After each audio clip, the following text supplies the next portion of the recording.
Bien, mesdames et messieurs, il est 18 heures. Je vous propose de commencer ce conseil municipal. Ce dernier conseil municipal avant les fêtes de fin d'année, avant Noël et le Nouvel An. En communication, avant de passer aux absents excusés, aux procurations, je voudrais saluer Madame Guérin et Monsieur Pellegrini, qui sont malades, et leur souhaiter un bon rétablissement. D'autre part, je voudrais remercier un certain nombre de personnes qui ont contribué aux événements et qui ne sont pas terminés pour certains de fin d'année. Si on remonte un petit peu, il y a eu le Noël, le repas des seniors à l'Agora qui a été une réussite. Je félicite encore toute l'équipe municipale derrière Madame Schweitzer, toute l'équipe municipale, mais pas que l'équipe municipale, puisque pour ceux qui y étaient, vous avez vu qu'il y avait un restaurateur avec d'abord rien, Maison Vie, il faut le citer, hein, parce qu'il a eu, et on a eu pour lui que des compliments avec toute une équipe derrière. Donc bravo à eux, et le personnel municipal présent aussi pour le service, et également cette école qui est de Merlebach, hein, cette école hôtelière qui a été très professionnelle, et je pense que c'est toujours une belle expérience pour ces élèves-là. Donc voilà, pour le Noël des seniors, toutes nos activités qu'on retrouve en ville, bon, on n'est jamais parfait, hein, on le sera, je pense, jamais, mais ce qu'il faut faire, c'est s'améliorer.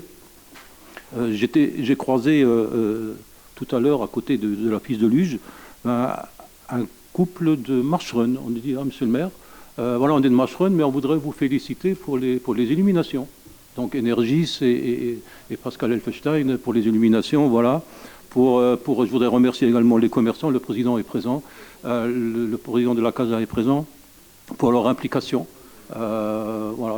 Et également, eux ne comptent pas, l'association de la CASA ne compte pas, donc merci à tous ceux qui contribuent, que Saint-Avold, eh bien, on parle d'elle, on a encore parlé d'elle récemment dans le journal, et j'ai dit encore ce matin en disant, il y a une personne du centre culturel, tout ce qu'il touche, c'est une réussite. Voilà. Tout ce qu'il touche, je ne sais pas, on peut dire le nom, voilà, Michel Durand, merci. Du 14 juillet à la fête de la musique, enfin, tous ces événements et le mapping, voilà. On n'a rien à envier à d'autres de ce côté-là. Merci pour le professionnalisme qu'il a. Bien, voilà, j'ai les remerciements, j'ai rien oublié. Bien, alors, sans absent, ayant donné procuration, M. Illirim à moi-même, Mme Guérin à Mme Spire, M. Kassab à Mme Schweitzer, M. Pellegrini à M. Godig, M. Wojciechowski à M. Atmania, Mme Maté à M. Becker, à Mme Becker, pardon, et Mme Nassiri à M. Chalal, qui a du retard, hein, c'est ça. Conseil de classe. Voilà.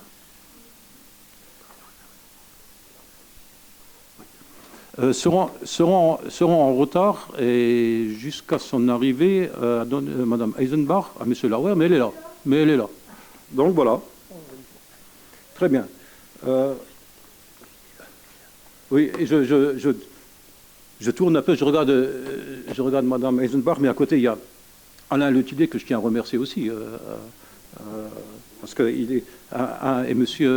Chalal qui ont participé qui ont œuvré depuis de longs mois à l'organisation et la préparation de ces festivités, et Mme Schweitzer, voilà, un travail d'équipe. Un travail d'équipe. Et Myrna, oui. Exactement. Oui. Alors, point numéro 1.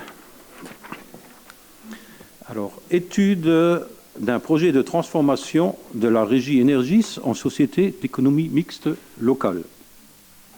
Alors, je tiens à préciser que vous avez tous la délibération.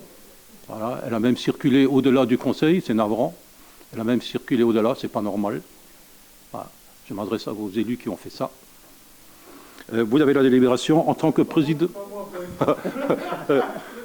Tristan, tu es en face de moi, je regarde la caméra, je suis derrière toi. Voilà. Non. Donc voilà, là vous avez la délibération. Étant président d'Energis, Je ne vais pas m'étendre sur les sujets et prendre part, parce que je ne voudrais pas influencer, hein, moi ainsi que les membres, élus qui sont membres du conseil d'administration. Vous avez la délibération. Aujourd'hui, on se retrouve avec Energis dans une situation où il faut se poser des questions. Donc aujourd'hui, la délibération, elle se dit, est-ce qu'on se pose des questions? Voilà. On ne dit pas ce qu'on va faire, est-ce qu'on se pose des questions? Et en réponse, on va nous dire, voilà ce que vous pouvez faire et voilà comment on peut le faire. Voilà. C'est l'objet de la délibération, on est bien d'accord là-dessus. Mais ça n'empêche pas le débat. Il faut bien un débat entre nous, hein, je dis bien entre nous. Il faut bien un débat et pour répondre à ces questions, si vous avez des questions, et il faut des questions.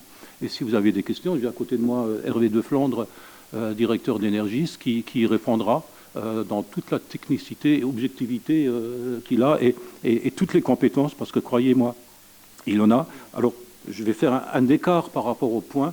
Je tiens à remercier Hervé de Flandre et les membres du conseil d'administration, ainsi que les agents d'Energis, qui ont passé à peu près un an et demi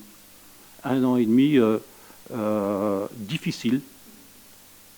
Et croyez-moi, ils ont sauvé Energis, parce que je pense que le bilan électricité aujourd'hui aurait mis Energis à mal et bien à mal. Je tiens à les remercier parce qu'ils ont, comme on dit, ils ont sauvé la boutique. Je tiens à le dire, hein, c'est vrai. Il y a des agents Energis qui le savent, hein, ils connaissent la situation. Peut-être que tout le monde ne s'est pas rendu compte. Hein, on a réuni le personnel il y a 2-3 mois de ça pour un petit peu donner les futures orientations et c'est bien de donner à une entreprise, de donner les autorisations, une vision, la direction qu'on prend, voilà, et la politique de la société, parce que c'est en quelque sorte une société, et c'est un peu compliqué parce que c'est un mélange entre société et service public. Hein, un peu toute la complicité, elle est aussi là, il faut articuler ça. Donc voilà, je ne vais pas être plus long sur les explications. Si vous avez des questions, elles sont ouvertes et je laisse M. de Flandre. Alors peut-être il veut faire un préambule et donner quelques éléments techniques. Ça permet peut-être de répondre à des questions qui sont ou des interrogations que vous avez. Donc, Hervé. Merci, Monsieur le maire. Bonjour, donc Hervé de Flandre, donc je suis directeur de la régie d'Energis. Voilà, je voulais déjà vous expliquer la genèse un peu de ce projet-là. Aujourd'hui, on souhaite lancer une étude de faisabilité pour convertir, changer le statut en elle-même de la régie Energis. La régie Energis, aujourd'hui, vous le savez, on est du statut de l'arrêté 2001, c'est-à-dire qu'on est une régie à une autonomie morale et financière. En l'état, c'est le mode de gestion de la collectivité de Saint-Avold pour exercer les services publics de distribution d'électricité, les services publics de distribution du gaz et le chauffage urbain sur la commune de Saint-Avold. Alors, depuis la création d'Energis en 2001, le monde a fortement évolué. Il faut en avoir conscience. Aujourd'hui, les différentes lois dans le domaine de l'énergie ont amené nos activités à séparer notamment les activités de fournisseurs et de GRD, nous amener à nous engager dans des mondes concurrentiels, nous obliger à faire du service, nous obliger à développer d'autres activités ou renforcer nos activités et nous pousser à évoluer dans et à l'extérieur de notre territoire. Donc tout ça, ces questions posées sont venues au conseil d'administration d'Energis et il a été convenu qu'on devait réfléchir sur une évolution possible d'Energis. Et l'une des structures communes, il en existe plusieurs, hein, l'une des structures la plus usuelle en termes de gestion pour ces services publics et plus, c'est la Société d'économie mixte locale, la SEML, ce qu'on appelle la SEML. Alors, il existe en fin de compte deux possibilités, ce qu'on appelle la SPL, qui est une société publique dans laquelle on agrège plusieurs partenaires publics. C'est-à-dire qu'on pourrait faire plusieurs communes ou plusieurs collectivités locales sous une forme publique. Alors, ça présente un inconvénient pour nous de ne pas pouvoir nous nous externaliser. C'est-à-dire qu'une SPL son rayon d'action n'est uniquement les communes dans le périmètre de nos adhérents. La SEML permet, la Société d'économie mixte locale, permet par un actionnariat extérieur, alors certes, alors là-dessus je vais faire un petit focus, c'est-à-dire une SEML a un actionnariat à minimum 51% la commune de Saint-Avold, au maximum 85% la commune de Saint-Avold, c'est-à-dire que la commune de Saint-Avold a, ou tout au moins vous allez devoir à un moment, si on va dans ce sens-là, décider du pourcentage que vous souhaitez garder si on choisit la SEML, et vous allez devoir décider le pourcentage d'actionnaires que vous allez faire rentrer dans votre pacte d'actionnaires. Dans ce pacte d'actionnaires, il peut y avoir également des collectivités, c'est-à-dire que vous pouvez très bien décider, notamment Énergie, ça a une DSP, je cite un exemple, hein, c'est purement un exemple, sur Altvillers, il est tout à fait possible d'intégrer dans cette SEML la commune d'Altvillers, ou la Casas, enfin, peu importe, c'est vous qui aurez la latitude de le faire. De toute façon, c'est l'étude qui vous donnera ces éléments-là. Après, on peut faire également rentrer l'usage dans beaucoup de régies comme nous, qui se transforment, parce qu'il y a au moins 80% des régies françaises qui ont fait ce pas-là, c'est-à-dire de s'associer avec d'autres régies équivalentes à nous. C'est-à-dire qu'en fin de compte, on se retrouve... Parce qu'il faut savoir qu'une SEML est considérée comme un privé dans l'actionnariat. C'est-à-dire qu'on n'est pas obligé de faire rentrer quelqu'un de 100% privé. On peut très bien dire on fait rentrer une autre SEML, et dans cet actionnariat, on apporte de nouveau 50% d'une collectivité. Donc en termes en plus dans notre actionnariat. Donc tout ça, alors je le dis parce que tout ça c'est à votre main. Ce sera un moment, on viendra vous expliquer, on va laisser l'étude qui va vous donner, hein, un moment on va vous expliquer tous ces éléments-là. Et je voulais vous présenter ça, mais je tenais quand même à vous donner des exemples. Il existe tout autour de nous des SEM, parce qu'on entend qu'il n'y en a pas beaucoup, mais alors on les côtoie. Il y a à peu près 100, ce qu'on appelle l'équivalent à nous, c'est des ELD, c'est comme ça que ça se dit en termes national. Et en termes d'ELD, il existe plus de 80% en SEM. Après, il y a d'autres formes juridiques, il y a des GIE, alors ça c'est quelque chose d'un peu plus délicat, mais la SEM permet alors je vais citer Colmar, je vais citer l'UM, je vais citer RGDS Strasbourg, je vais citer Gaz Réseau de Strasbourg, je peux citer des petites, Guebwiller, Caléo, Pays Chartrain, Gédia c'est Dreux, enfin voilà. Globalement, la majorité ont fait cette transformation. Alors je vais vous dire pourquoi on réfléchit à cette transformation. Aujourd'hui, déjà, sous une même coquille, on gère plusieurs services publics. Aujourd'hui, une régie, sous la même coquille, devrait gérer qu'un objet social, c'est-à-dire qu'un truc. C'est toléré parce que ça a été créé en 2001, et aujourd'hui, mais néanmoins, aujourd'hui, régulièrement, on nous remet un peu en cause en disant « ouais, mais c'est pas l'objet est multiple ».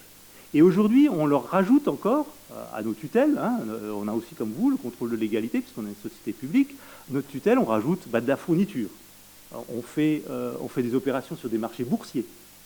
On prend des participations dans des sociétés, parce qu'on veut se développer, parce que, en tant qu'acteur de l'énergie, on se doit d'être producteur. On se doit d'être producteur dans les énergies renouvelables. Il faut bien à un moment dire que voilà, je prends des participations d'une société. Est-ce que c'est réellement l'objet de notre structure comme elle est structurée aujourd'hui? Voilà, c'est toutes ces questions-là qu'on se pose. Est-ce que juridiquement, on est dans le droit et dans la vérité? Energis veut aussi, je vais vous donner un autre exemple, Energis aujourd'hui, on est soumis en tant que fournisseur, parce qu'on est GRD, je vous l'ai dit, c'est régalien, et on est fournisseur. En tant que fournisseur, aujourd'hui, on perd énormément de clients sur la commune de Saint-Avold. Alors pas les particuliers, c'est vrai, c'est un vrai sujet, les particuliers, mais on perd énormément de professionnels. Pourquoi? Plusieurs raisons. D'une part, la plupart des professionnels ont d'autres agences à l'extérieur de Saint-Avold. Donc ils font des appels d'offres au niveau national ou régional. Je vous cite des exemples. La région a fait un appel d'offres pour ses lycées. Ce n'est pas Energis le fournisseur. On a perdu tous les lycées de Saint-Avold. C'est des gros clients. Hospitalor a fait un appel d'offres. On a perdu hospitalière. Le Cora a fait un appel d'offres, on a perdu le Cora. Le McDo a fait un appel d'offres, on a perdu le McDo. Le But a fait un appel d'offres, on a perdu le But. Alors, je ne vais pas aller plus loin, j'en ai une foultitude à vous présenter, mais est-ce que réellement pour une société, votre société, parce que c'est la vôtre, on doit accepter de perdre du chiffre d'affaires et de ne pas avoir la possibilité de se dire, mais par contre, il y a des clients qui nous font vraiment confiance, des clients de Saint-Avold, et qui souhaiteraient peut-être que pour des usines à l'extérieur, on les fournisse. Je peux vous citer des exemples. Dodo, à d'autres, ils nous font confiance depuis des années, ils sont contents du service qu'ils ont d'Energis, ils souhaiteraient peut-être qu'on fournisse leurs autres usines. Ça permettrait de compenser la perte du chiffre d'affaires que nous avons. Donc globalement, c'est ces sujets-là qui sont mis sur la table, et ces sujets-là de dire Energis aujourd'hui dans le contexte qui nous entoure, on n'est plus qu'un gestionnaire d'un service public, on est un peu plus, on souhaite développer aussi du service. Aujourd'hui, je vous donne un autre exemple, on est de plus en plus sollicité par les collectivités à l'extérieur pour entretenir l'éclairage public. Pour entretenir l'éclairage public et faire du relamping, de changer les lampes. Aujourd'hui, est-ce que c'est légitime d'un service public qui est cantonné à Saint-Avold d'aller changer des lampes à Villers, par exemple? Je cite des exemples, hein, c'est pas voilà. Et donc, tous ces éléments-là nous mènent à la question, est-ce que réellement on veut rester comme nous sommes? Ça, c'est vous qui en déciderez. Est-ce que réellement on doit choisir une structure qui est adaptée, qui nous permet de nous développer, dont vous gardez la majorité? Parce que je pense que c'est ça l'essentiel, c'est société publique locale, on est local, vous avez besoin de maîtriser votre structure, votre régie, et nous, ça nous donne la possibilité d'avoir une gestion entre guillemets privée, parce que ça va nous amener aussi, on va quitter la comptabilité publique, on va aller vers une comptabilité privée, et ça va nous donner de la souplesse. On va pouvoir renforcer des synergies, comme je l'ai dit, avec d'autres structures, comme nous, des gens qui ont le même ADN. Ça, c'est aussi vous qui déciderez de l'actionnariat qui rentrera dedans. C'est pas Energis qui le décidera, c'est vous, les élus de Saint-Avold. Voilà. Et donc, c'est donner un nouvel élan à notre société qui est Energis. Voilà globalement le... Et alors, voilà. Alors, qu'est-ce que ça va changer maintenant si vraiment vous décidez de faire une SEM? Qu'est-ce que ça va changer? Ça ne change rien. Vu des salariés d'Energis, c'est neutre parce qu'on a un statut que vous connaissez, c'est le statut des IEG. Et ce statut est repris dans le cadre de cette nouvelle société. Donc, pour les salariés, globalement, il n'y a aucun changement ni de statut, ni de classement, ni de référentiel. On sera, en tant qu'électricien, et en tant que, comme la commune de Saint-Avold nous redote en fin de compte de ces services publics de l'électricité et du gaz, ça ne change rien. C'est une continuité, c'est qu'un transfert en fin de compte. On arrête Energis et on recrée une structure où on y remet, où vous déciderez, hein, c'est vous qui déciderez d'y remettre tout, ou une partie. Alors ça, c'est aussi l'étude juridique qui donne ces éléments-là. Ensuite, pour les clients, ça ne change rien non plus, parce que quand il y a un transfert de structure, il y aura un transfert des contrats qu'on aura avec les clients. On sera également comme on reste fournisseur historique de Saint-Avold, on aura toujours accès, parce que le risque c'était, est-ce qu'on a encore accès aux tarifs réglementés de vente? Parce que c'est ça qu'il y a aussi pour les particuliers qui est important. Donc on restera, on pourra distribuer les tarifs réglementés de vente. Donc il n'y a pas de changement, y compris pour nos clients. Voilà, alors est-ce que j'ai oublié des éléments? Je voulais vous en donner un certain nombre d'éléments pour vous faire réfléchir un peu sur tous ces sujets-là. Globalement, voilà.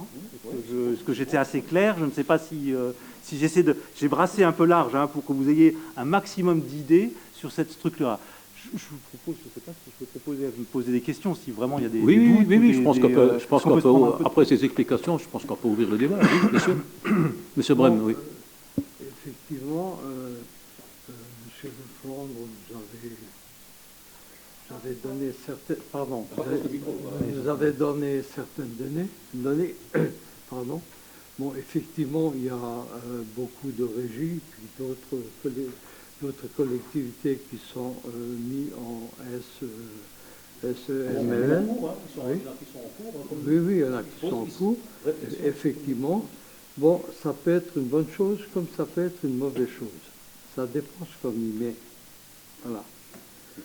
Et si on fait rentrer du capital privé, on est mort. On est mort. Bon.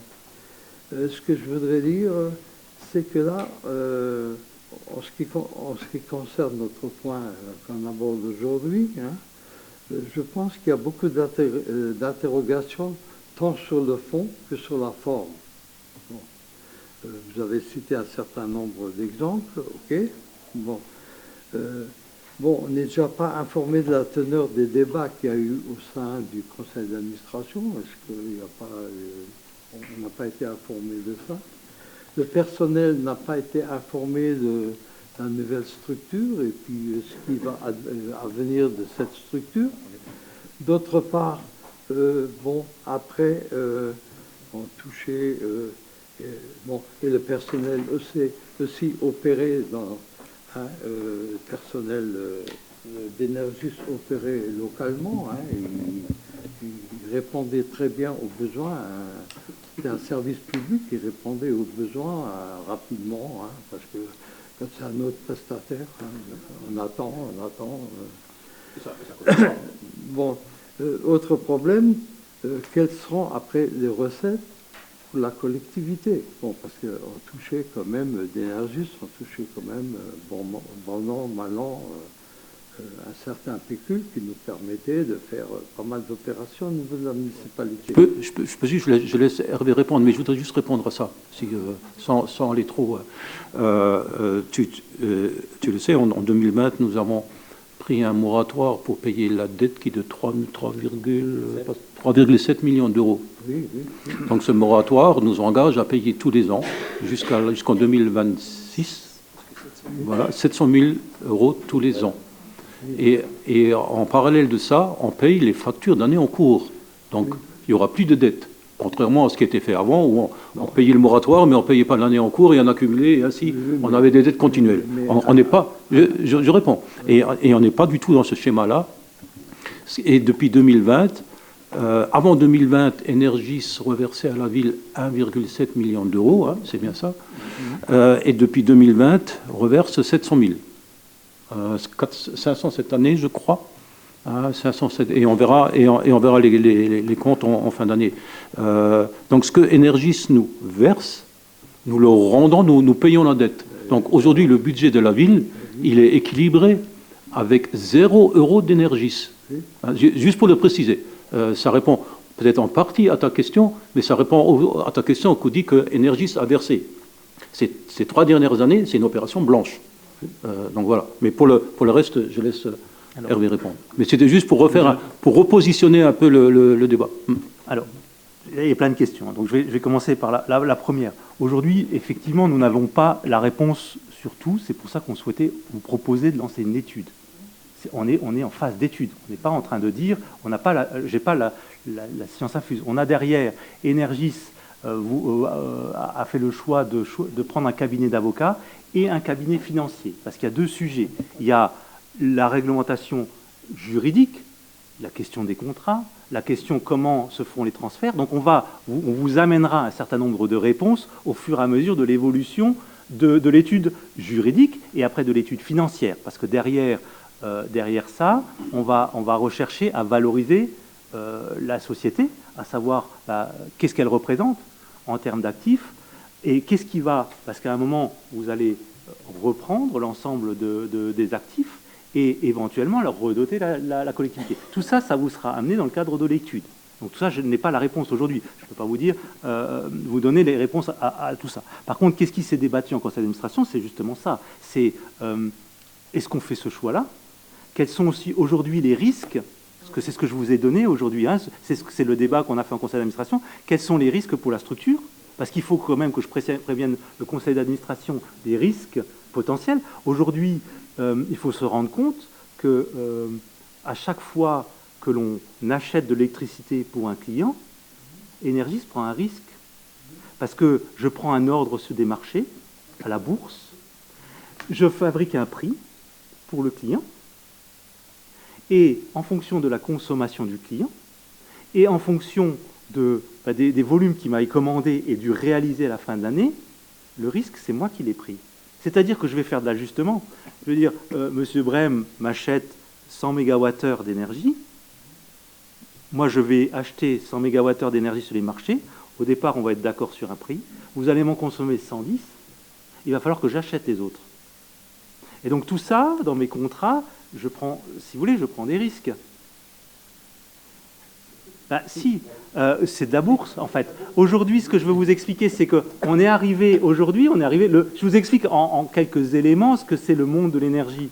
C'est aujourd'hui, oui, vous rassurez, parce que vous avez demandé qu'est-ce que en local, oui, les agents d'énergie continueront à faire l'entretien des réseaux. C'est régalien, vous allez nous confier, et vous continuerez toujours à confier à Énergis l'exploitation des réseaux. On n'est pas forcément sur ces sujets-là, parce que ces sujets-là, c'est défini par l'État. On est rémunéré par ce qu'on appelle le TURP, on est rémunéré pour la TRD en gaz, donc c'est quelque chose de bien défini. Nos tarifs de recettes sont définis, ce que je facture au client, c'est défini par l'État, tout ça, c'est bien carré. Par contre, à côté de ça, on a fait la fourniture. Et la fourniture, aujourd'hui, c'est ce qui est dans le monde concurrentiel, et c'est ça qui est aujourd'hui, qui doit être structuré. Et c'est sur un portefeuille, là je vous ai cité un exemple, mais c'est pour vous dire aussi que c'est sur un portefeuille, un grand portefeuille client, qu'on divise le risque en fait. Si moi je me retrouve avec un tout petit portefeuille parce que j'ai perdu tous mes clients, derrière j'augmente mon risque en fait financier. Bon, je ferme cette parenthèse pour répondre à toutes les questions. Comment va se faire les recettes pour la collectivité? Vous êtes effectivement, si vous avez gardé 70%, il va y avoir, dans le cadre de la création de la SEM, on va définir quel sera le retour aux actionnaires. Donc, c'est-à-dire que, je dis n'importe quoi, vous allez délibérer de dire, le retour aux actionnaires, c'est 30% du bénéfice de l'entreprise. Donc, à hauteur de l'actionnariat que vous allez garder, vous allez toucher 30% du bénéfice. C'est pas plus compliqué que ça. C'est-à-dire que Énergis fait 100 € de bénéfice, vous en allez avoir 70 si vous avez gardé 70%, et effectivement, les autres actionnaires, ou si vous avez mis une commune, les autres communes auront le reste du bénéfice.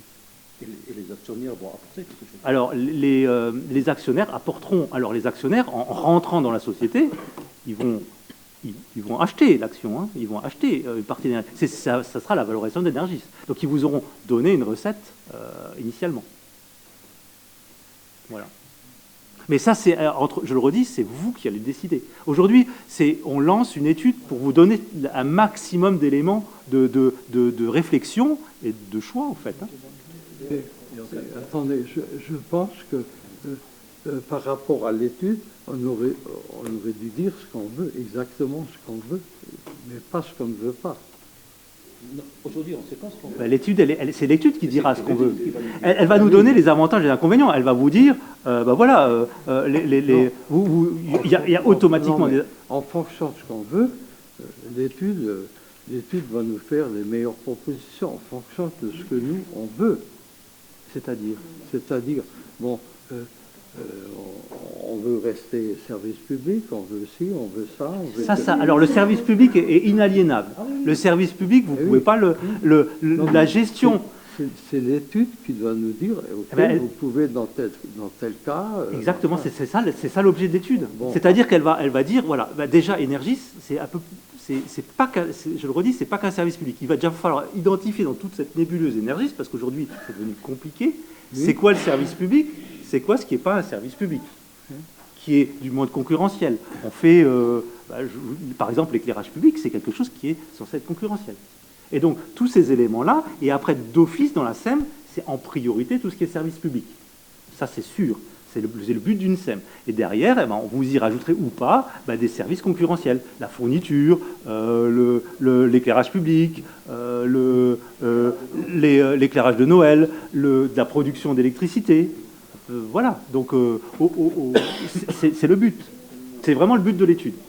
Après, vous avez parlé des gros producteurs. Alors là aussi, on est dans un environnement hyper concurrentiel. C'est clair. Hyper concurrentiel. Il y a maintenant Total Energy qui va faire une entreprise privée pour vendre aux professionnels. Parce que les particuliers, ça ne les intéresse pas, aux professionnels de l'électricité, du gaz, de l'hydrogène demain, de la biomasse, hein, à des prix concurrentiels. Oui. Est-ce qu'on pourra concurrencer avec cela? C'est pour ça qu'on voudrait se battre avec les mêmes armes qu'eux. Aujourd'hui, nous n'avons pas ces armes-là pour se battre avec eux. C'est bien la réponse. La seule réponse que je peux vous faire, c'est qu'aujourd'hui, je n'ai pas ces armes-là. Est-ce que demain, parce que c'est quand même des mastodontes, hein, Total Énergie, bon, à côté, on est... Si on décide aujourd'hui de ne pas pouvoir le faire, on est condamné.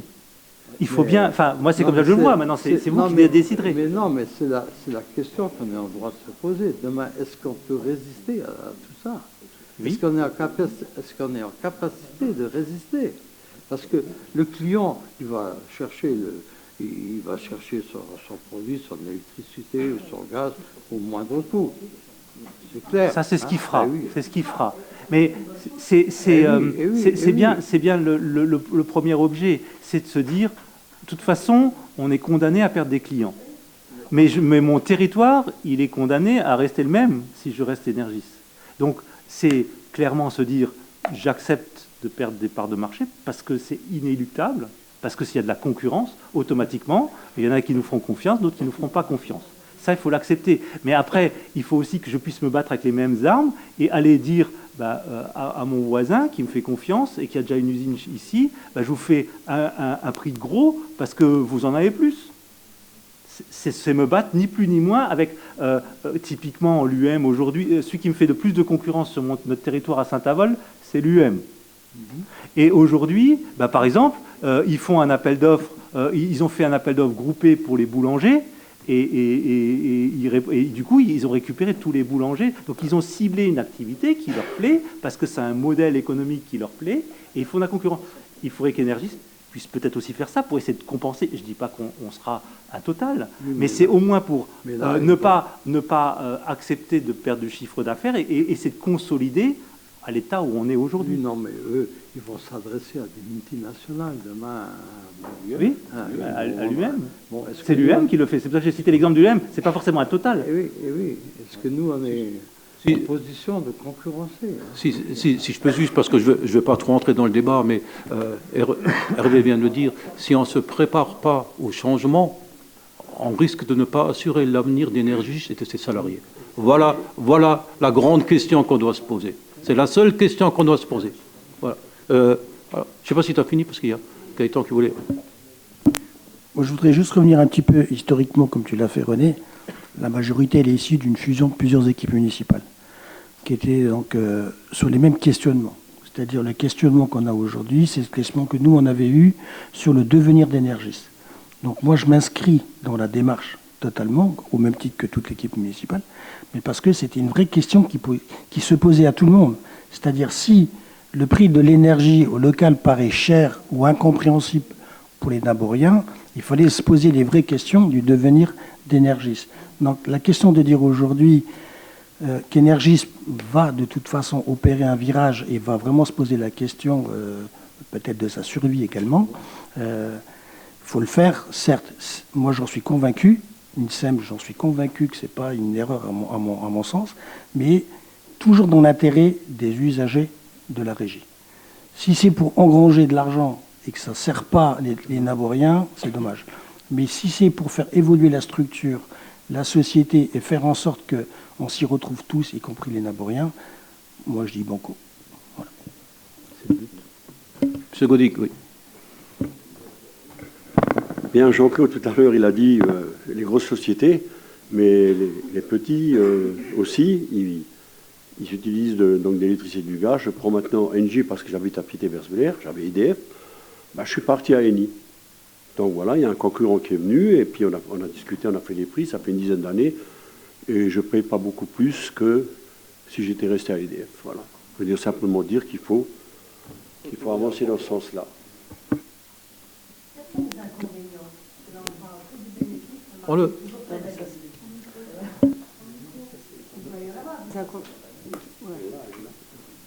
Il y a des inconvénients. C'est pour ça qu'on mandate une étude pour qu'ils nous mettent le doigt. Alors, effectivement, nous, on pourrait se dire, on rêve un peu, on rêve de se développer.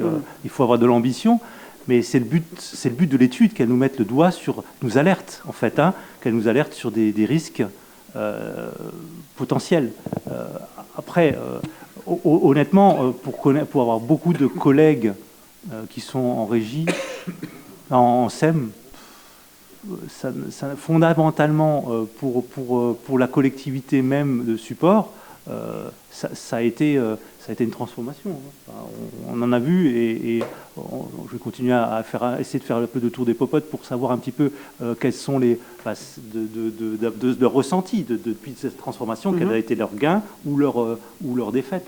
Alors il y a ce fameux sujet, je vais vous le mettre sur la table. Oui, Energis aujourd'hui ne paye pas d'IS, demain on payera de l'IS. Ça, c'est le vrai sujet. C'est pour ça que je crée tout de suite le sujet. Alors, il faut savoir que...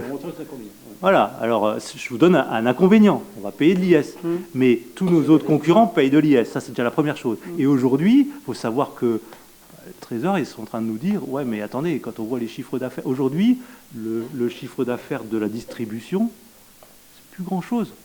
Le chiffre d'affaires de la fourniture, vu le prix de l'énergie, c'est énorme. Et l'État, il se dit, mais attendez, là, vous faites un métier concurrent, vous faites de la concurrence, mais pourquoi vous n'êtes pas imposé? Ça, c'est le risque. Ah, je vais dire un truc. Un exemple, hein, j'en ai pas d'autres comme ça dans le... Peut-être un petit peu romantique, entre guillemets, ce que je vais dire, mais les Naboriens tiennent énormément à leur régie. Ça, j'en suis content. Ça fait chaud au cœur, ça. Ça, c'est franchement, ils tiennent à leur régie, et il existe des régies qui fonctionnent très bien, qui n'en sortent pas. Elles passent pas toutes à la scène. Mais elles se posent toute la question aujourd'hui. Je ne connais plus beaucoup qui se posent, au moins qui ne lancent pas une étude ou qui se posent la question. Je ne dis pas qu'elles le feront, mais qui se posent la question comme nous, enfin comme moi aujourd'hui. Et il n'en reste plus beaucoup. En fin de compte, il y en a beaucoup qu'on appelle encore régie d'électricité. Moi, je vois Erstein, on l'appelle encore régie des ERME. Et c'est en fin de compte aujourd'hui des SEM. Ouais, et l'ENS dont on parle aujourd'hui dans le journal, Creutzwald, Homburo, Cholet. J'ai cru entendre que Homburo semblait mener cette réflexion. J'ai des contacts avec Thomas Amri, monsieur Amri. De son côté, il regarde aussi pour lancer des études. Il faut savoir ça leur appartient, cette décision-là. Je ne veux pas rentrer sur ce débat-là, mais c'est légitime de se poser la question, parce que dans le monde, il faut quand même s'imaginer, oui, c'est vrai que vous voyez l'exploitation des réseaux, ça on n'enlèvera jamais, je le redis, ça reste notre ADN principal, puisque c'est ça qui nous a valu de créer Energis, ou de créer au moins la régie d'électricité. Mais derrière, on est confronté à des NI, à des Total, à des NJ, on est dans un monde... Et on voudrait, honnêtement, il y a aussi un point qu'on... Demain, tu pourras. Demain, ouais. On veut vraiment aussi développer les énergies renouvelables. Il faut savoir que pour développer des parcs photovoltaïques, on doit créer des sociétés de production. On doit s'associer avec des partenaires. Et aujourd'hui, c'est un problème. Moi, je veux vraiment quoi de mieux que de dire que Saint-Avold, vous possédez aujourd'hui des barrages dans les Alpes. Mais c'est quand même une fierté. Je ne sais pas, vous êtes propriétaire de barrages dans les Alpes, par Energis. Mais aujourd'hui, on peut se poser la question, est-ce que c'est légitime? Mais c'est vrai, on est producteur. Alors, ça peut être une fierté. Enfin, moi, je suis passionné par ça, mais voilà. Non, mais on a des barrages dans les Alpes, c'est qu'on a dégagé. Quand vous dites, oui, on prend des risques et tout. Non, c'est sur les pseudo-risques qu'on a pris, on a quand même dégagé des bénéfices pour aller après acheter des... Exactement. Alors, mais c'est des emprunts. Mais le débat, il n'était pas pour... C'est de se dire quand même qu'on a des outils de production. Parce qu'un fournisseur sans outils de production, il est soumis à quoi? À la règle des marchés. Si je maîtrise ma production d'électricité, j'impacte. Je peux au moins amortir une partie de l'électricité pour mes clients. C'est le but, en fait. Parce qu'aujourd'hui, ce qu'on a connu, on l'a vite oublié. Aujourd'hui, on est revenu à 80 € le mégawattheure d'électricité. Mais il y a l'année dernière, au même moment, j'achetais à 400 €. Je veux dire, si j'ai un barrage ou un outil de production qui, de toute façon, produit à 100 €, que ce soit pendant la crise en Ukraine ou que ce soit maintenant, il produit à 100 €. C'est ça le but. Aujourd'hui, on se doit de regarder ces choses-là. Enfin, Bien. Est-ce qu'il y a... Bien, oui. Alors, Tristan d'abord, Mireille après ou vous... Pour moi, c'est tout petit. Hein. Vas-y, oui. Lui, ça va être long. Avec tout ce qu'il a écrit... Pourquoi tu dis ça? Pourquoi tu dis ça Moi, je voulais juste vous demander, monsieur de Flandre, vous avez parlé d'ouverture à l'actionnaire. Donc, est-ce que vous pensez que le fait d'avoir ouvert ou d'ouvrir à des actionnaires, ça va impacter le prix de l'énergie pour les Naboriens? non. Non. Bon, bah, c'était ma crainte. Non, pas du tout. Parce que l'actionnaire va ramener deux choses. Va ramener déjà du cash à la collectivité de Saint-Avold. Et ensuite, je pense, va nous permettre de nous aider, en fin de compte. De pas nous rendre... Nous, aujourd'hui, on est isolés dans le monde. On est Saint-Avold. C'est tout petit dans le monde de l'énergie. Et donc, ça va permettre de créer des synergies. Après, il faut faire des bonnes synergies. D'accord, merci. Merci beaucoup. Et les tarifs réglementés, ce seront toujours les mêmes, si on parle des TRV. Voilà, c'est notre manière. C'est bon, Mireille? C'est bon? Merci.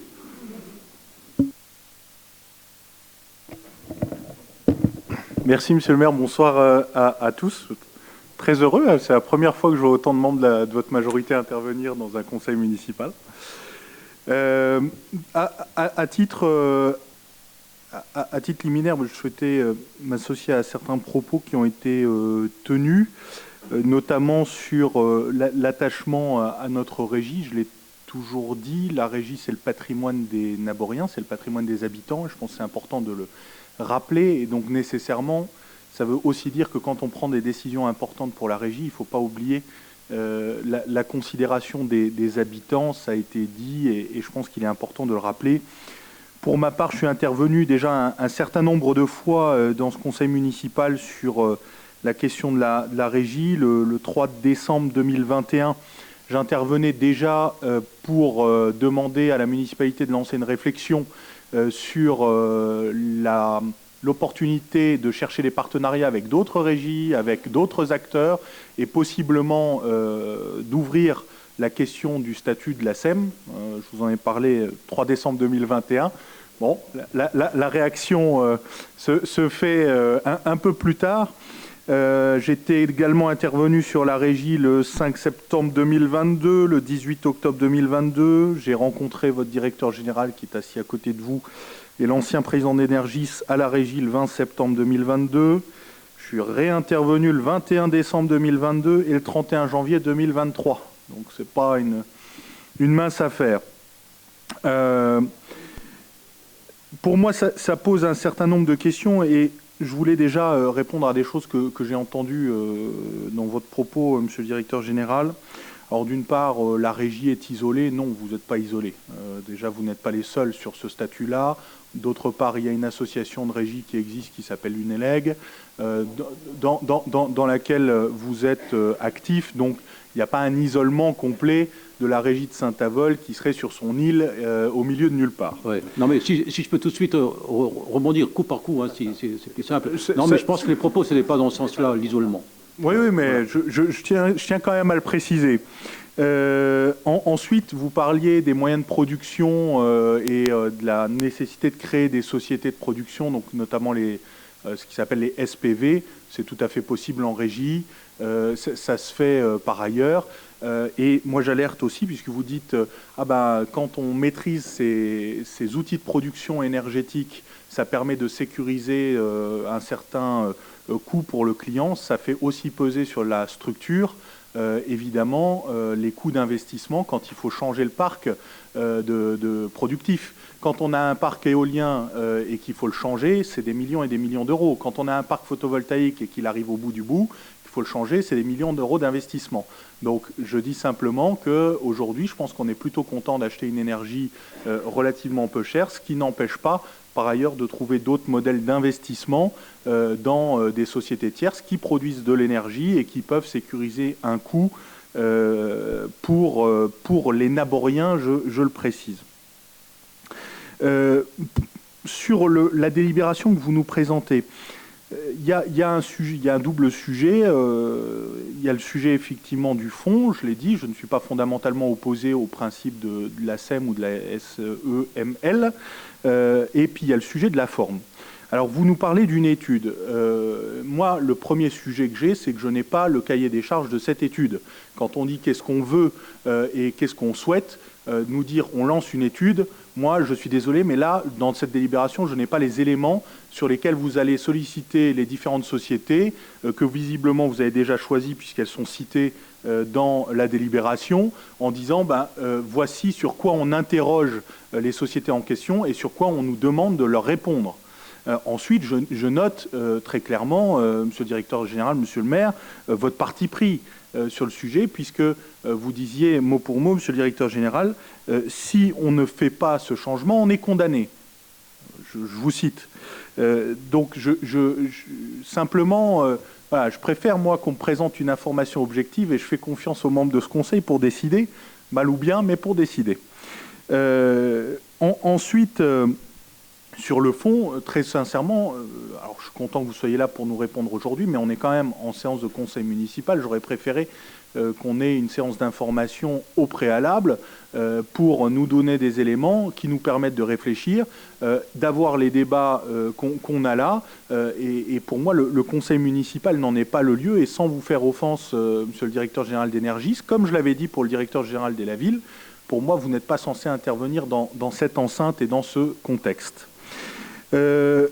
Ensuite, il y a un certain nombre de sujets qui est dans le qu'est-ce qu'on veut. Pour moi, les priorités, c'est simple.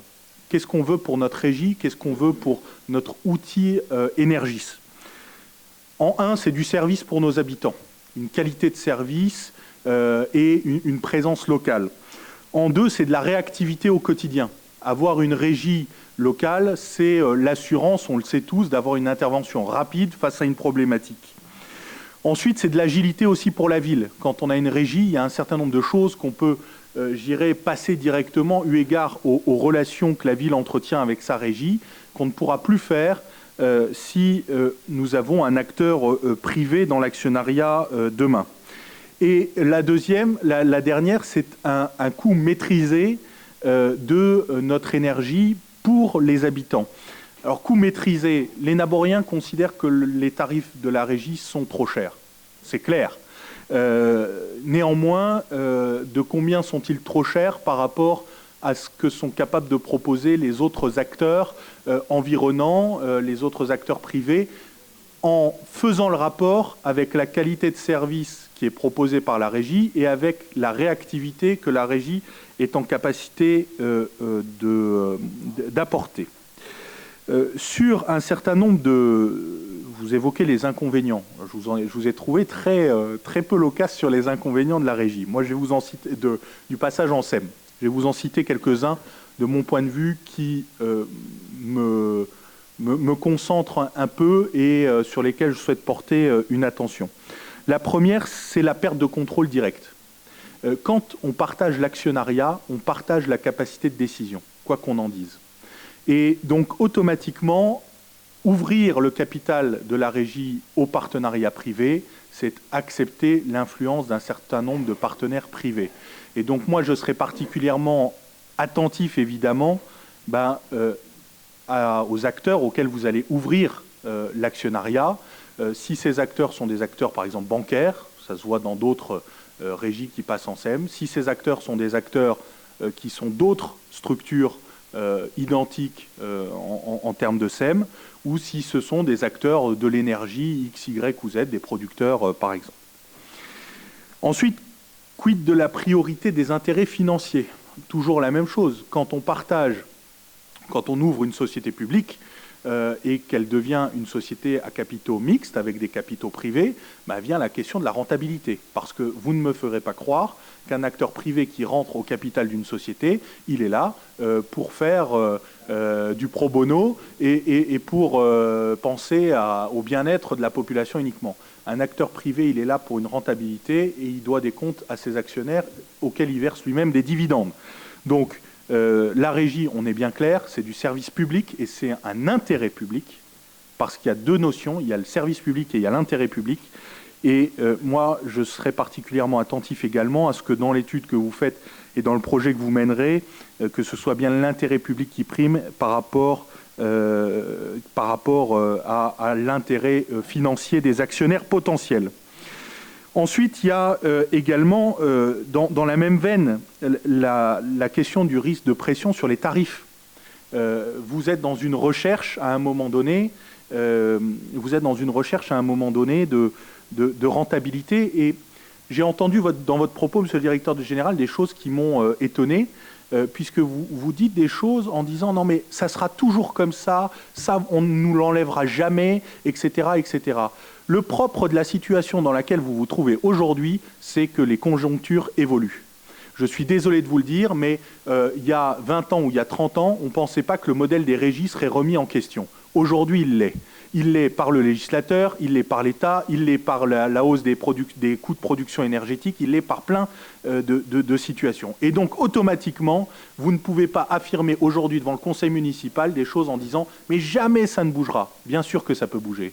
Il faut simplement s'en préserver et, encore une fois, adopter l'outil qui nous permettra de nous en préserver au mieux. Enfin, deux derniers risques qui m'interpellent potentiellement et une question que j'adresse plutôt à monsieur le maire. Le risque de privatisation future. Effectivement, aujourd'hui, on est dans un modèle où la municipalité restera majoritaire, quoi qu'il arrive, dans l'actionnariat. Cette conjoncture-là, en fonction de l'évolution des statuts, peut évoluer. Et à un moment donné, on peut être aussi soumis à la tentation de se séparer de l'outil qu'est la régie ou la SEM demain. Je rappelle qu'il y a un certain nombre de collectivités qui, pour encaisser un chèque, ont vendu leur régie, purement et simplement. Ça a existé, on a pris un chèque, terminé, on a encaissé, on a cramé ça dans le budget, et puis l'outil a disparu, ou a été en tous les cas recentralisé ou réutilisé. Vous citiez tout à l'heure une régie qui a évolué dans le département et qui a pris une certaine ampleur. Elle a notamment opéré des croissances externes par ce biais. Et la question également du manque de transparence, puisque aujourd'hui vous êtes dans un modèle de société publique, donc vous êtes soumis à un certain nombre de règles publiques. Voyez, votre conseil d'administration n'accepte déjà pas la représentation de l'opposition, puisque le maire n'en a pas voulu. C'est un manque de transparence. Je m'inquiète véritablement de ce que ça pourrait devenir à l'avenir sous un modèle privé. Et enfin, la question adressée à monsieur le maire, c'est très simple, c'est que fera-t-on de la recette de l'éventuelle vente des parts de notre régie à un actionnaire tiers? Comment est-ce que cet argent sera utilisé? Comment sera-t-il réinvesti? Et avez-vous déjà une évaluation de ce que cette recette pourrait représenter? Voilà, donc j'ai été un peu long, je vous prie de m'en excuser, mais je pense que le sujet est important. On est là pour débattre. Alors, toutes vos questions, je vais vous répondre sur l'ensemble. Toutes vos questions pour la moitié, donc la première partie, mais je suis entièrement d'accord avec vous. Il faut se poser un certain nombre de questions. Il ne faut pas y aller à l'aveuglette, et c'est le but de la délibération, c'est le but de l'étude. Donc il y a bien un cabinet, il faut bien démarrer par quelque chose, étape par étape.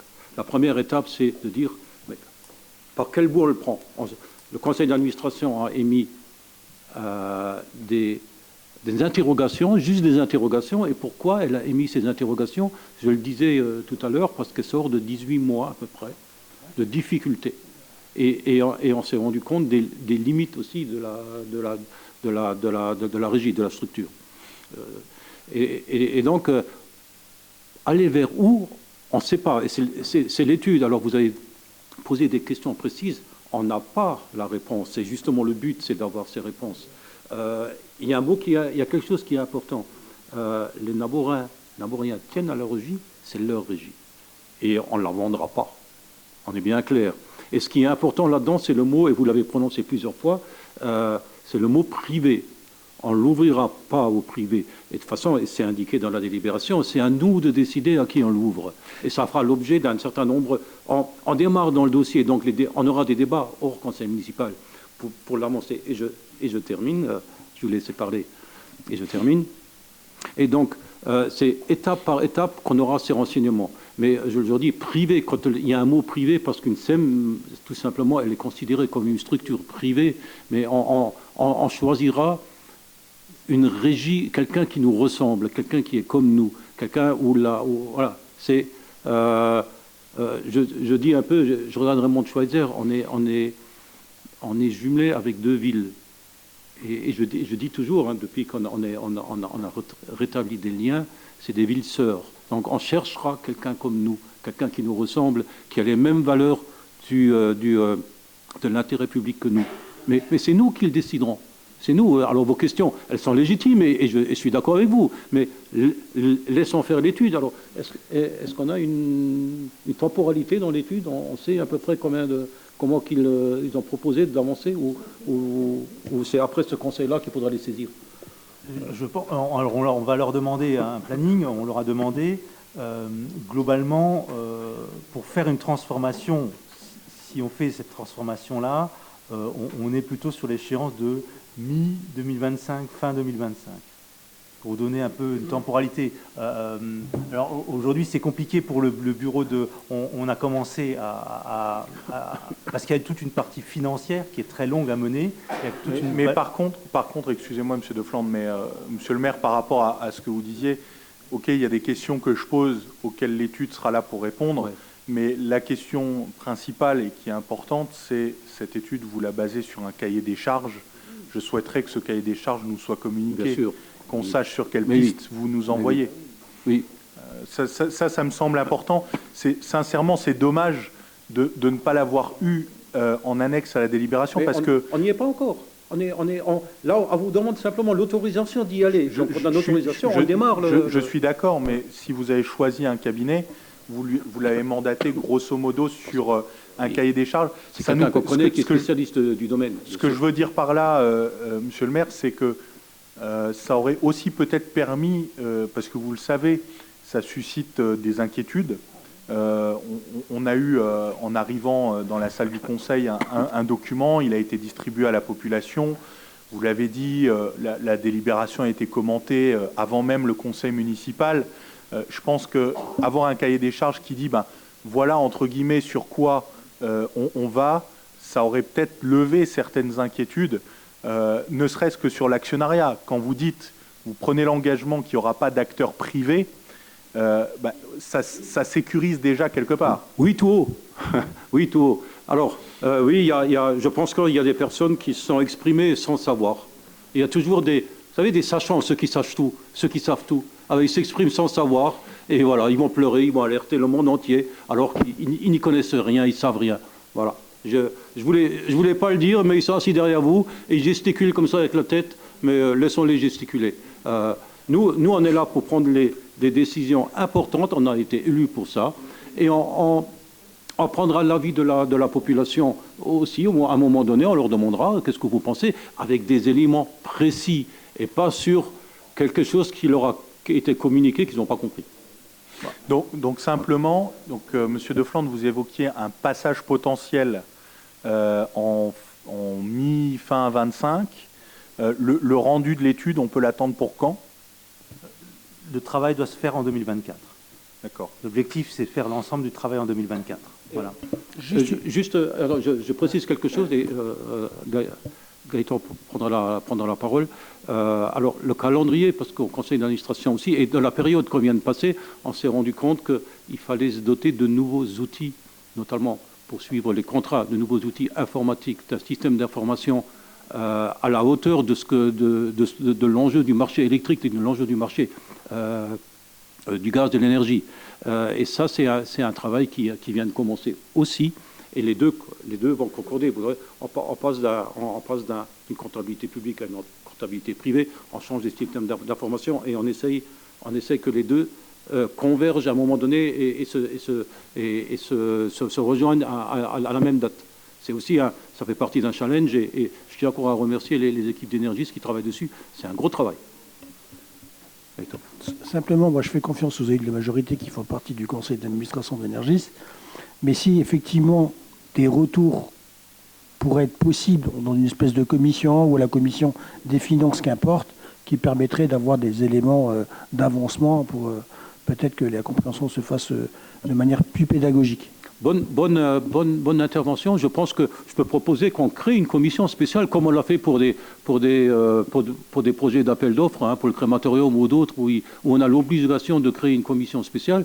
Eh bien, écoutez, je vous propose de soumettre au prochain conseil municipal, avec l'opposition, bien sûr, une commission sur ce point-là. Hein. La commission des finances, mais je pense plus élargie. Je pense que plus élargie, spécifique peut-être. À débattre entre nous. Je vous remercie pour la proposition qui, à mon avis, va dans le bon sens. Un élément peut-être d'ouverture également, je rappelle que nous avons perdu, du fait des évolutions de la loi NOTRe, l'exercice de la compétence eau. Un certain nombre de structures pourraient nous permettre de récupérer l'exercice de cette compétence, ou en tous les cas de nous calibrer pour que ce soit le cas. Moi, je souhaiterais, je n'ai pas le cahier des charges sous les yeux, mais que vous mandatiez également le cabinet d'études pour explorer cette possibilité et qu'on puisse dire, puisque a fortiori, si le passage doit se faire sur fin 25, il ne vous aura pas échappé que 26 c'est le démarrage d'un nouveau mandat, potentiellement d'une nouvelle direction au niveau de l'agglomération et donc potentiellement aussi d'ajustement dans l'exercice de cette compétence. Ouais. Et vous avez raison, M. Atmania, de préciser si la démarche a été faite il y a quelques années, et avec la loi NOTRe, si je ne me trompe pas, on n'aurait pas perdu les compétences au assainissement. La régie n'aurait pas perdu puisqu'elle aurait pu les conserver. Ah, sous réserve, hein, mais c'est bien ça aussi. Oui. Alors, on aurait gardé... on aurait pu, mais voilà. Mais on est aujourd'hui à un tournant et il faut se poser les bonnes questions et prendre la meilleure décision pour les Navoriens.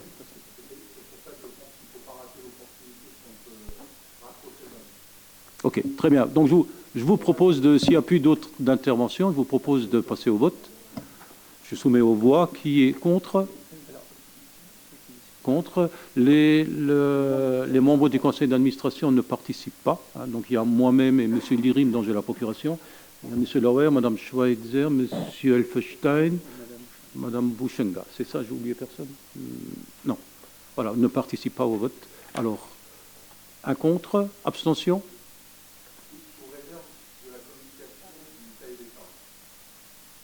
Ok. Abstention, 1, 2, 3 abstentions. 4 avec M. Atmania. Ah oui, ok.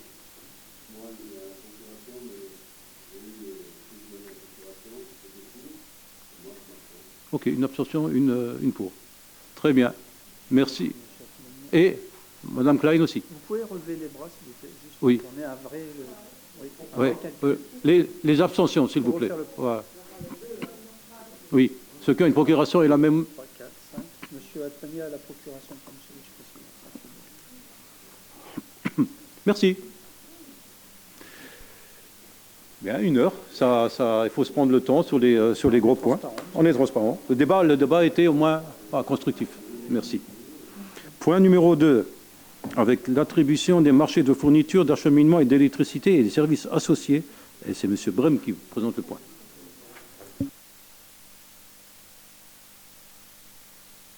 Je demanderai aux membres d'énergie de quitter la salle.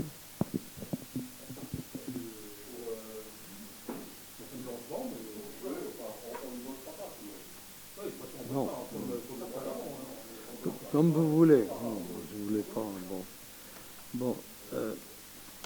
Alors, vu les dispositions du Code de la commande publique et notamment les articles L211-6 et L211 et L2113-7, vu le Code de l'énergie, considérant que depuis le 1er juillet 2007, le marché de l'énergie est ouvert à la concurrence, conformément aux dispositions du Code de l'énergie, les consommateurs d'électricité peuvent librement choisir un fournisseur sur le marché. Conformément à la loi énergie-climat publiée au journal officiel du 9 novembre 2019 et conformément à la directive européenne du 5 juin 2019 sur les règles communes pour le marché intérieur de l'électricité. La ville de Saint-Avold a lancé le 2 novembre 2023 une consultation en procédure formalisée en application des articles L 2124-2, appel d'offres ouvert du Code de la commande publique afin de trouver un prestataire lui assurant la fourniture et l'acheminement d'électricité.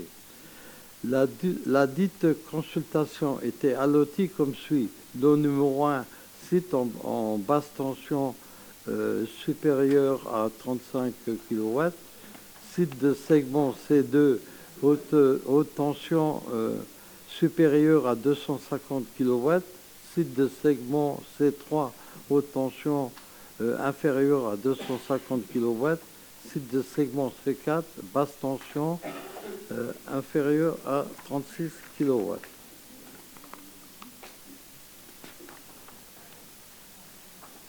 Après lot numéro 2, site en basse tension inférieure à 36 kW.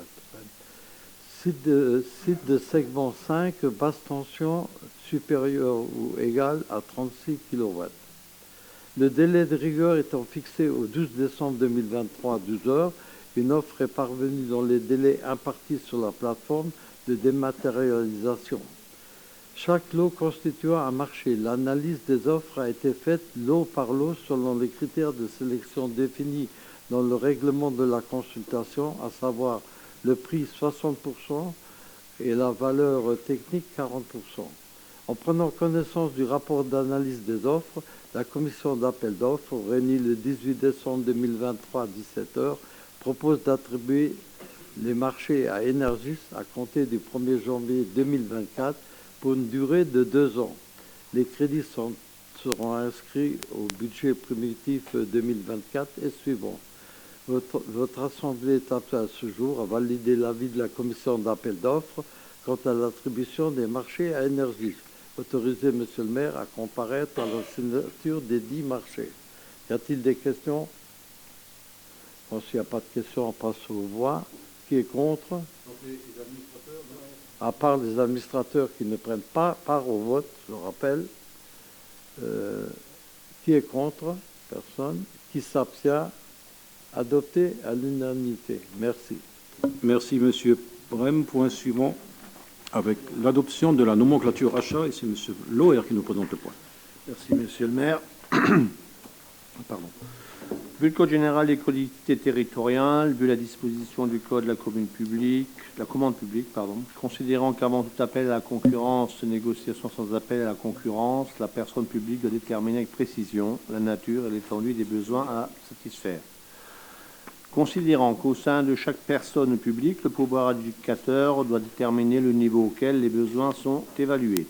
Considérant qu'il appartient au conseil municipal de la ville de Saint-Avold de déterminer le niveau de computation des seuils de mise en concurrence par la mise en place d'une nomenclature, il vous est proposé d'adopter la nomenclature annexée 6 juin.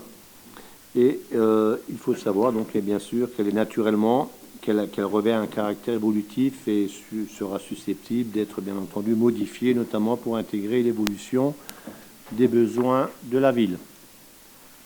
Y a-t-il des questions? Je passe au vote. Qui est contre? Qui s'abstient? Merci. Merci, Monsieur Loher. Vous gardez la parole pour le point suivant avec l'adoption du règlement interne de la commande publique. Donc celui-ci s'inscrit dans la suite, bien entendu, de la nomenclature. Donc, considérant que la réglementation amène à une évolution des pratiques internes et des procédures de la commande publique afin de tendre vers une plus grande transparence dans les procédures et vers une massification des achats de l'ensemble des services municipaux, la ville de Saint-Avold souhaite mettre en place un guide interne de la commande publique à compter du 1er janvier 2024, avec pour objectif de guider les différents services dans leurs actes d'achat.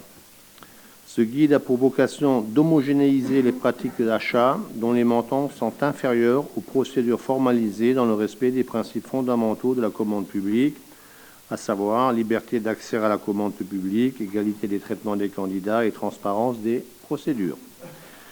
Il a naturellement un caractère évolutif et sera susceptible d'être modifié notamment pour intégrer des évolutions législatives, réglementaires et jurisprudentielles par décision de Monsieur le maire dans le cadre des délégations qui lui ont été accordées, conformément à l'article L. 2122-2 du Code général de la commande.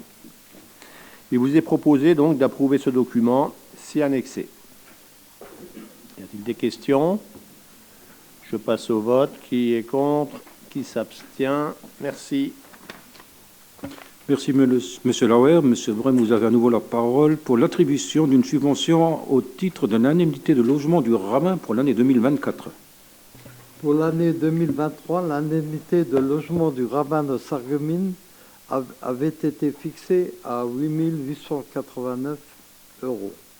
Par correspondance de Monsieur le Préfet en date du 30 novembre 2023 écoulé, il est proposé à la ville de Saint-Avold de reconduire ce montant au titre de l'année 2024, majoré d'une augmentation de 3,49% prévue par décret numéro 48-1881 du 10 décembre 1948 relatif à la détermination du prix de base au mètre carré des locaux d'habitation ou à usage professionnel.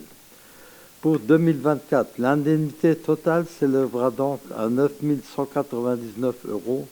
Ce montant est à répartir entre les communes de la circonscription rabbinique disposant d'une synagogue au prorata du nombre de fidèles qui la fréquentent. Selon les informations données par le consistoire israélite de la Moselle, 42 fidèles sur les 117 que compte la circonscription relèvent de la communauté de Saint-Avold. En fonction de ces données, la part versée par la ville de Saint-Avold s'élève à 3 302 €. Bon. Compte tenu de ce qui précède, le Conseil est invité à approuver le montant de la participation de la ville de Saint-Avold au titre de l'indemnité de logement 2024 du rabbin de Sarreguemines fixé à 3 302 €. Inscrire cette indemnité au budget primitif 2024. Bon, y a-t-il des questions par rapport à ce point? Qui est contre? Qui s'abstient? Adopté. Merci. Merci Jean-Claude. Le point suivant concerne le foncier avec une convention d'occupation temporaire de la toiture du bâtiment des ateliers municipaux pour la pose de panneaux photovoltaïques. Et c'est M. Elfenstein qui nous présente le point. Merci Monsieur le maire. Alors, dans le cadre du développement de la production d'énergie renouvelable sur le territoire de la commune, la Régie municipale énergie a sollicité l'autorisation d'installer des panneaux photovoltaïques sur une partie de la toiture des ateliers municipaux situés au 9 rue du Gros Hêtre. Les études de structure ont validé et la faisabilité technique du projet de couverture d'environ 600 m² de toiture à déterminer entre les parties côté sud du bâtiment.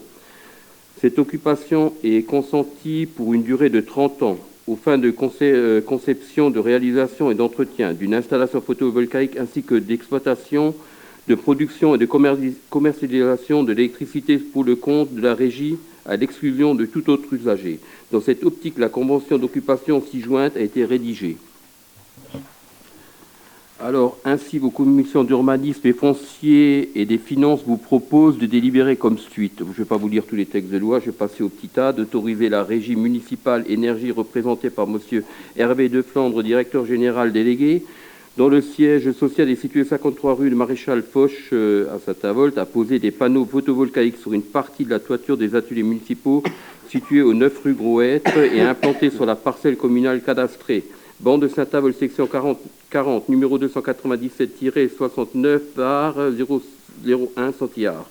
D'approuver les termes de la convention, d'accepter les conditions financières, à savoir 1 € du mètre carré, étant précisé que la surface exacte sera établie par procès-verbal de réception à l'issue de la pose des équipements. De préciser que le versement de la somme totale de la redevance sera effectué suite au procès-verbal mentionné sous, une présentation d'un titre de recette établi par la municipalité, d'autoriser M. le maire à signer les conventions en question et tout acte relatif à sa mise en œuvre. Y a-t-il des questions? S'il n'y a pas de questions, juste pour le vote, je pense que comme c'est une convention avec Energis, comme les autres points liés à Energis, les administrateurs ne votent pas, ne participent pas. Alors on passe aux voix. Qui est contre? Qui s'abstient? Merci. Merci Pascal. Point suivant. Pardon, avec la zone d'accélération des énergies renouvelables. Alors la loi numéro 2023-175 du 10 mars 2023 relative à l'accélération de la production d'énergie renouvelable, dite loi APER, vise à accélérer et simplifier les projets d'implantation de producteurs d'énergie et à répondre à l'enjeu de l'acceptabilité locale. Cette dernière impose notamment aux communes de définir, après concertation avec leurs administrés, des zones d'accélération où elles souhaitent prioritairement voir des projets d'énergie renouvelable s'implanter. Donc ces zones d'accélération pour l'implantation d'installations terrestres de production d'énergie renouvelable ainsi que leurs ouvrages connexes ZANER. Alors en effet, dans le cadre de la loi, les communes ont à présent la responsabilité de planifier le déploiement des énergies renouvelables sur leur territoire en cartographiant ces zones. Alors ces zones d'accélération ENR peuvent concerner toutes les énergies renouvelables ENR. Elles sont définies pour chaque catégorie de sources de type d'installation de production d'ENR en tenant compte de la nécessaire diversification des ENR, des potentiels de territoire concernés par de la puissance des ENR déjà installés. Les propositions de zones d'accélération ENR qui suivent ont été réalisées en collaboration avec la Régie municipale énergie, étant précisé que cette liste n'est ni exhaustive ni exclusive et qu'elle constitue uniquement une première base de travail. Donc je ne vais pas toutes vous les citer, mais je vais quand même citer les zones d'accélération. Donc il y aura la zone d'accélération chauffage urbain, la biomasse qui est déjà bien entamée avec la Régie, la zone d'accélération photovoltaïque ombrière et IRV, c'est-à-dire tout ce qui est recharge en borne pour les voitures. Les zones d'accélération ENR photovoltaïque post-toiture, c'est ce qu'on a vu dans la délibération qu'on a passée juste avant. La zone d'accélération ENR photovoltaïque au sol. Voilà, donc ça concerne toute cette liste-là. Donc, c'est pas dit qu'on va les réaliser toutes, mais on les passe là, aujourd'hui au Conseil, pour justement avoir ces subventions, quoi, hein. Voilà. Au préalable, la définition de ces zones doit faire l'objet d'une concertation avec le public, celle-ci n'étant pas définie à travers de la loi APER. Il appartient au Conseil municipal d'en préciser librement les modalités. Dans le cadre, il vous est proposé de mettre le dossier avec cartographie à disposition du public sur le site internet de la ville. Alors pour une durée minimale de 1 mois, courant du premier semestre 2024. Après avoir entendu l'exposé du rapporteur et suite à l'avis favorable de la commission urbanisme foncier, vous est proposé de délibérer comme suite. Le conseil municipal, donc tous les textes de loi, petit a, d'émettre un avis favorable sur la liste des zones d'accélération ENR énumérées ci-dessous, d'approuver les modalités de concertation précisées ci-dessus, d'autoriser Monsieur le maire à exécuter la présente délibération, de préciser que la présente délibération constitue une proposition des zones d'accélération servant à la base de concertation. Après avoir dressé le bilan de cette concertation, la proposition finalisée, intégrant le cas échéant des observations du public, sera approuvée par délibération du conseil municipal et transmise au référent préfectoral. Voilà. Y a-t-il des questions? S'il n'y a pas de questions, on passe au voix. Qui est contre? Qui s'abstient? À l'unanimité. Merci. Merci Pascal. Point suivant concerne l'occupation du domaine communal avec la revalorisation des redevances d'occupation du domaine communal privé et des terrains communaux non agricoles. Monsieur Chalal qui nous présente le point.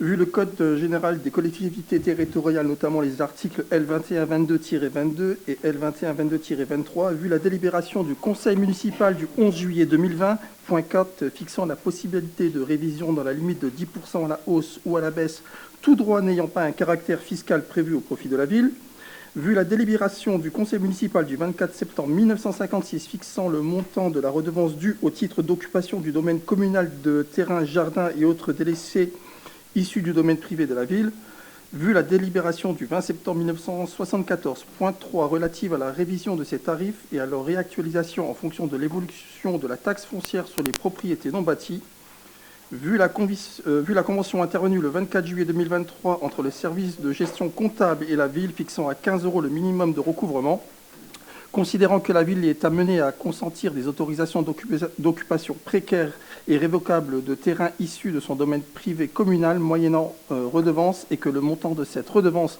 est devenu obsolète, il convient de revaloriser à partir du 1er janvier 2024 cette redevance annuelle, tout en considérant qu'il ne s'agit pour la plupart que de petites parcelles délaissées ou d'emprises de parcelles que les usagers doivent entretenir. Après avis favorable de la Commission des finances, il vous est donc proposé d'appliquer une hausse de 5% sur le tarif annuel de l'art appliqué actuellement, qui est à 8,30 € pendant les 3 prochaines années. Le tarif serait alors de 9,13 € l'art par an à compter du 1er janvier 2024, puis 9,59 € en 2025 et 10,06 € en 2026. De revaloriser ce tarif à l'issue de ces 3 ans de 2,5% par an. D'appliquer un minimum de perception de 15 € tel que prévu dans la convention visée ci-dessus, d'appliquer ces tarifs à compter du 1er janvier 2024 à toutes les conventions à venir et en cours. Le tarif à l'art sera appliqué au prorata des surfaces faisant l'objet des conventions. Y a-t-il des questions? Qui est contre? Qui s'abstient? Merci Malik. Point suivant, qui concerne donc les rapports d'exploitation annuels des recours administratifs et préalables obligatoires, qu'on appelle les RAPO, de la période du 1/12/2022 au 30/11/2023. Et c'est Mme Malaman qui nous présente le point. Dans le cadre de la loi MAPTAM, modernisation de l'action publique territoriale et affirmation des métropoles, du 27 janvier 2014 relative à la dépénalisation et à la décentralisation du stationnement payant.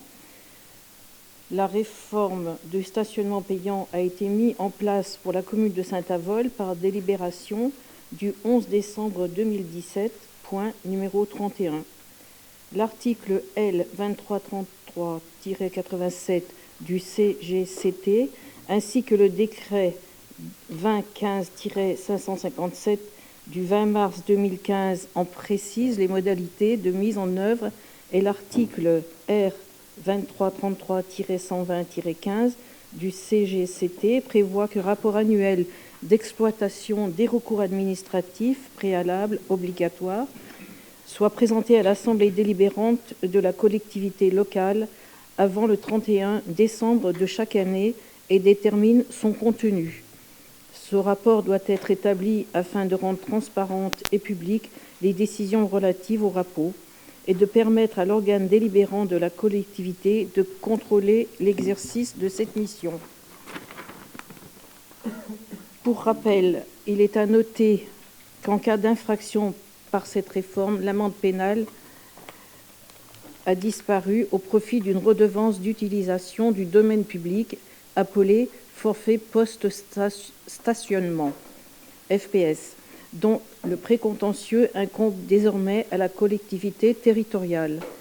L'usager souhaitant contester un FPS doit, dans un délai d'1 mois après notification de son avis de paiement, introduire un recours administratif préalable obligatoire auprès de l'autorité compétente qui disposera d'1 mois pour examiner la requête. Si un avis défavorable est donné, l'usager dispose de 30 jours pour introduire un recours contentieux auprès de la commission du contentieux du stationnement payant, ce qui s'appelle CCFP. Ceci étant exposé, il vous est proposé de prendre acte du rapport annuel si annexé pour la période du 1er décembre 2022 au 30 novembre 2023, qui fait ressortir globalement que sur 4062 FPS émis, dont 2940 payés. 69 rapports ont été déposés au 30 novembre 2023, dont un non traité à cette date. Les 68 restants ont été traités dans un délai moyen de traitement de 7 jours et demi, sachant que l'administration dispose d'un délai d'1 mois pour introduire le dossier et que leur examen s'est soldé par 60 rapports acceptés sur présentation d'une carte pour personnes handicapées, d'un abonnement ou une preuve de cessation du véhicule ou autre. 7 rapports rejetés car les motifs invoqués n'étaient pas recevables, un rapport rejeté car la date de dépôt était dépassée.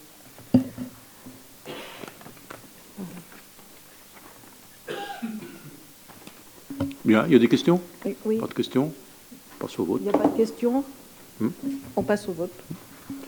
Qui est contre? Il n'y a pas de vote. Bon, excusez-moi. Il n'y a pas de vote, c'est rapide. Pardon. Pardon, la grippe est toujours encore là. Ouais, ça dure.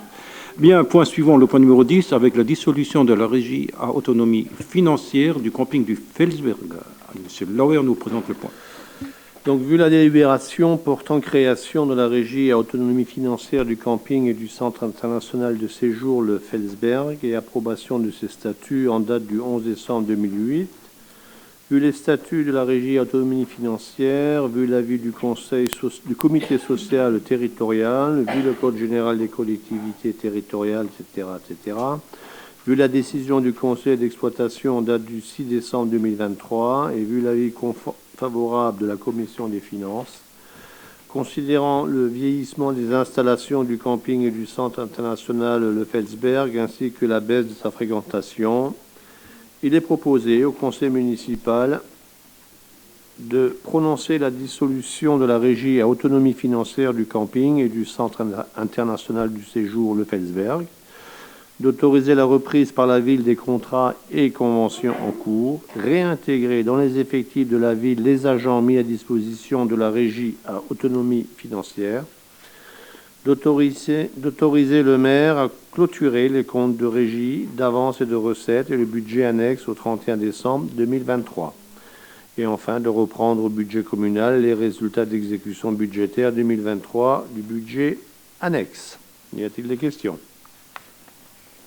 Oui, M. Atmania. Oui, je me suis déjà exprimé longuement sur mon opposition à la fermeture du camping du Felsberg et donc par cohérence, je voterai contre la dissolution de la régie autonome.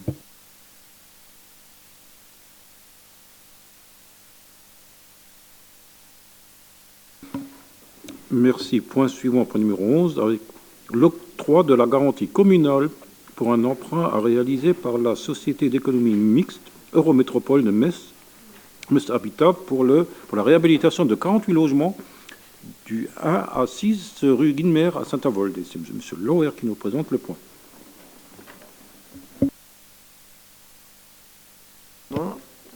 Par lettre du 17 mars 2023, la Société d'économie mixte Eurométropole de Metz Habitat sollicite la garantie communale totale pour un emprunt de 2 595 041 €, constitué donc de deux lignes de prêt de 2 163 041 et 432 000 € destinées à financer une réhabilitation de 48 logements 6 à 1 à 6 rue Guinemer à Saint-Avold.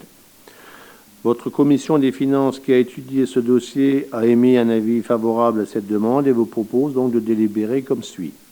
Vu la demande formulée par la SEM Eurométropole de Metz Habitat tendant à obtenir la garantie communale pour la réalisation d'un emprunt de 2 595 041 €, souscrit auprès de la Caisse des dépôts et consignations, vu les articles L2252-1 et L2252-2 du Code général des collectivités territoriales, vu l'article 2305 du Code civil, vu le contrat de prêt numéro 152-631 en annexe signé entre la SEM Eurométropole de Metz Habitat, assis après l'emprunteur et la Caisse de dépôt et consignation. Alors, il faut que je lise tout ça. Hein? Donc voilà, je vous fais grâce des articles 1 et article 2. Et donc, je soumets aux questions, s'il y en a éventuellement. Pas de questions, donc je passe au vote. Qui est contre? Qui s'abstient? Merci. Merci Pascal. Et tu gardes la parole pour le point suivant, toujours les finances, avec le budget primitif du centre culturel Pierre Mesmer et une deuxième modification pour l'année 2023. Alors, les décisions modificatives sont destinées à procéder dans le cours d'année, après le vote du budget primitif, à des ajustements comptables. Elle prévoit et autorise les nouvelles dépenses et recettes qui modifient les prévisions budgétaires initiales. Donc, vu le Code général des collectivités territoriales, vu l'instruction comptable M14, vu la délibération du 11 avril 2023 portant approbation du budget primitif du Centre culturel Pierre Mesmer, vu l'avis favorable de la Commission des finances en date du 11 décembre 2023, considérant la nécessité de modifier le budget primitif 2023 du Centre culturel Pierre Mesmer afin de réajuster les besoins du financement en fonctionnement, et vous est proposé d'effectuer les modifications suivantes. Donc, vous les retrouvez dans le tableau. En fait, la modification porte sur une décision modificative à hauteur de 10 000 €. Et donc ainsi d'autoriser Monsieur le maire à effectuer toutes les démarches nécessaires à la mise en œuvre de la présente décision modificative. Y a-t-il des questions? Je passe au vote. Qui est contre? Qui s'abstient? Merci. Merci. Point numéro 13, avec la subvention à l'association d'action en faveur des personnes âgées de Saint-Avold et de ses cantons. Monsieur Vecchio présente le point. Conformément aux dispositions à la nomenclature budget et comptable M14 applicable aux communes, les crédits relatifs aux subventions versées sont suivis au niveau auquel est intervenu le vote. Toutefois, le paiement de ces dépenses est subordonné à la production d'une décision individuelle d'attribution prise par l'Assemblée délibérante. Aussi, il est proposé à l'Assemblée délibérante d'accorder une subvention de 33 375,04 € correspondant aux dépenses de personnel et d'entretien engagées pour le foyer Club 3e âge au cours de l'année 2021, conformément à la Convention du 19 juillet 2017, à l'avenant du 4 août 2020, du 15 juillet 2021, joint en annexe intervenu entre les deux parties. Les crédits nécessaires sont inscrits au budget 2023, chapitre 65, 611, article 65, 74. Y a-t-il des questions? Oui. Oui, de cette manière, oui. Oui, pour préciser que ma procuration ne prend pas part au vote sur ce point, pour des raisons évidentes. Deuxième point, je me réjouis de voir effectivement qu'une subvention est à nouveau versée à cette structure. J'ai vu que ça a concerné la période du 1er janvier au 31 décembre 2021. Donc je m'interroge effectivement sur la suite 22 et 23, puisque nous arrivons en décembre 23. Ouais. Simplement, on ne fait qu'apurer ce qui est demandé pour les subventions en fonction des éléments qui nous sont donnés. Donc, puisque pour 2021, c'est d'équerre, on paye 2021. Donc, pour l'année 2022-23, on fera de la même manière et la suite s'en suivra en fonction des éléments qui sont parvenus par rapport au conseil d'administration de cette structure. Je vous remercie pour la réponse.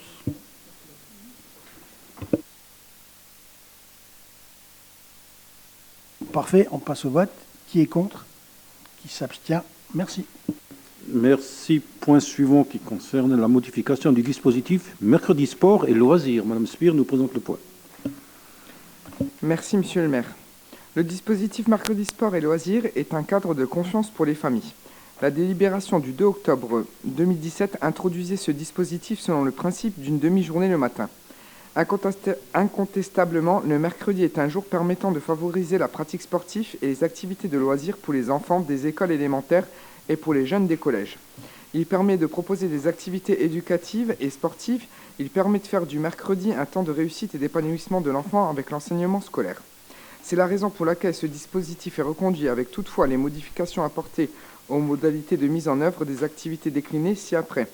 Je vous laisse en prendre connaissance.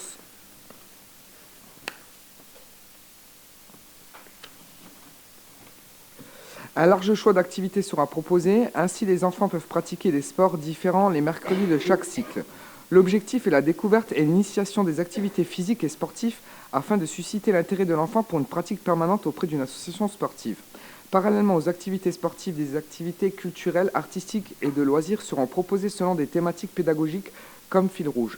L'objectif est d'apporter un moment récréatif appuyé sur un projet éducatif. Il est demandé aux membres du conseil municipal l'approbation de ce dispositif mercredi sport et loisirs sous sa nouvelle forme. Y a-t-il des questions? On passe au vote. Qui est contre?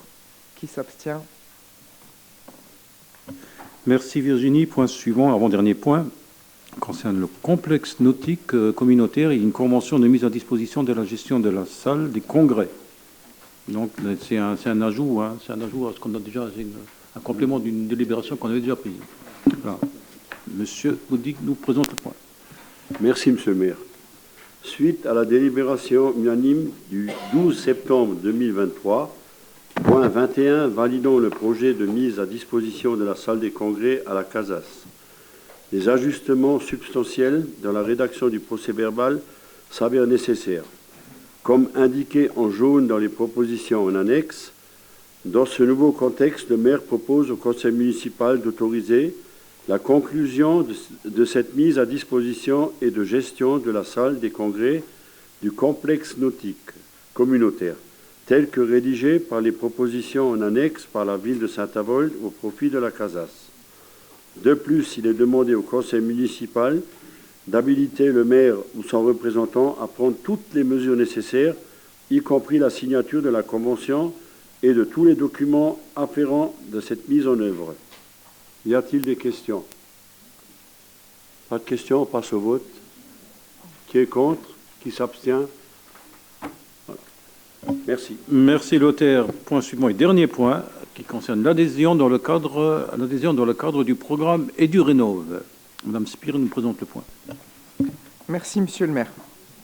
L'école constitue le grand service public du quotidien et de proximité. Souvent ancien herbivore et peu adapté aux variations de température, les écoles et établissements scolaires qui maillent notre territoire doivent être rénovés pour répondre aux défis de la réduction de nos consommations énergétiques et du réchauffement climatique. Pour les collectivités territoriales, cette rénovation constitue un enjeu majeur dans la mesure où ces bâtiments constituent la moitié du bâti public et concentrent environ un quart de leur consommation d'énergie.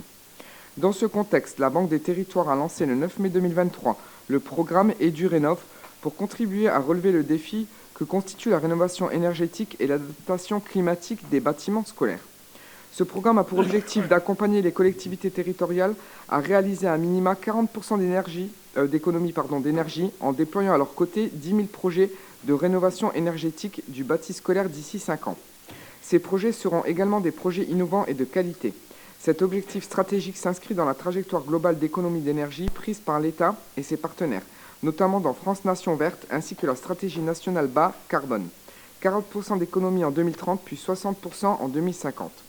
En adhérant à ce projet dans le cadre de la communauté EduRénov, la ville bénéficiera d'un accompagnement spécifique propre au programme EduRénov.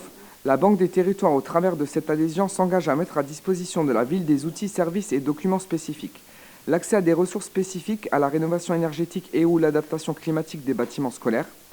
Une ressourcerie de projets pour favoriser le partage d'expériences entre pairs comprenant des éléments de communication. Des outils numériques activés de façon privilégiée comme l'outil PrioRéno pour cartographier les consommations énergétiques de nos bâtiments publics pour prioriser nos besoins sur notre territoire. Des outils et services pourront être valorisés grâce aux partenaires, comme pour la recherche et l'appui à la rédaction de demandes de subventions, Subzen, ou à l'appui de valorisation des certificats d'économie d'énergie, La Poste. Un dispositif d'animation nationale qui rassemble l'ensemble des membres de la communauté EduRénov. Un accompagnement dédié spécifique sur simple demande 4 fois maximum par an pour faire le point sur notre projet de rénovation, ainsi le cas échéant, avec la direction régionale de la CDC relative à notre localisation géographique. Pour nous conseiller en matière d'accompagnement, d'ingénierie de projet ou en termes de financement de projet. Ceci étant exposé, il est proposé au conseil municipal d'adhérer au programme EduRénov et d'approuver les termes de l'adhésion et d'autoriser monsieur le maire ou son représentant à signer tout document y relatif. Y a-t-il des questions? Oui, monsieur Atmania. Oui, monsieur le maire. Pas d'opposition de principe. Je suis juste attentif au fait que voilà, c'est bien d'adhérer à des programmes de conseil, d'accompagnement, etc. On est déjà membre d'un certain nombre de structures qui sont là pour nous apporter des conseils en ingénierie notamment. Donc je pense qu'il est important surtout d'avoir des audits énergétiques de l'ensemble de nos bâtiments publics, de notre bâti scolaire en particulier, et de voir qu'on ait une traduction de la nécessité d'améliorer nos bâtiments dans nos budgets d'investissement des 2 budgets d'investissement qui vous resteront, à savoir 24 et 25. Oui. Bien. On passe au vote. Voilà, s'il n'y a pas d'autres interventions. Oui. Qui est contre? Qui s'abstient?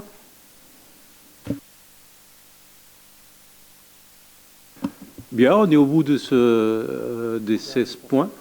Je suis ravi qu'on ait eu un débat constructif sur le point numéro 1, qui est très important. De plus qu'à vous souhaiter un joyeux Noël, de bonnes fêtes de fin d'année, et on ne se reverra pas avant 2020, enfin, au Conseil avant 2024, et donc une excellente année 2024. Merci à vous.